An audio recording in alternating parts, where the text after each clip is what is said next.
It sits mostly unnoticed on West Colfax in Lakewood, a cemetery on a hillside. It's been around for more than 100 years. Many of the people buried here are Jewish immigrants who died from the so-called White Death, tuberculosis. They came to Colorado in hopes they'd be cured.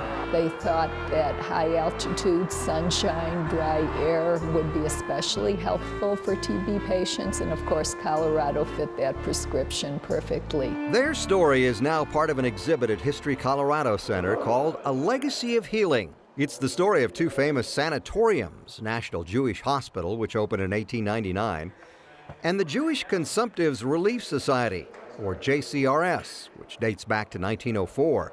TB sufferers were called consumptives back then. Relics from both facilities are on display.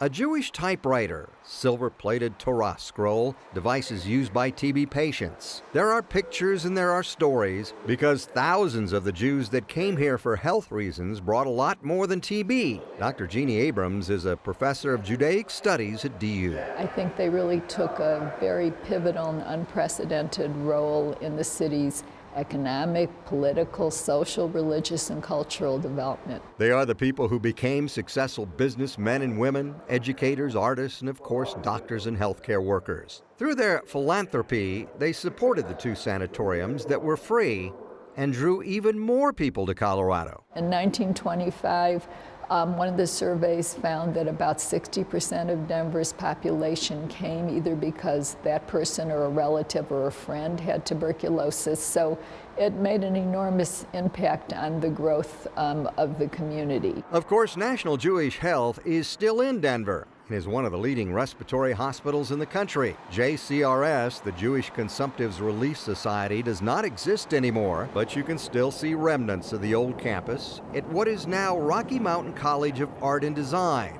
It's near West Colfax and Pierce. When you look back at the historic pictures, you see patients sitting in the sun outside of one of the medical buildings. That building is still there, used by administrators, art students, and faculty every day. Many of the patients at JCRS lived in small cottages clustered on the campus. One of those cottages is on display at the Art College. And there's the old synagogue, built in 1911, which was used for prayer and reflection. It's also still there today to help us remember the JCRS story. As the History Colorado exhibit explains, thanks to medical breakthroughs, TB became treatable in the 1950s. By then, the legacy of Jewish pioneers to the Denver area was well established, being felt to this day, especially the legacy of healing. Many of the Jewish immigrants who settled here in the 1900s lived on the west side of Denver near the Sloan's Lake area.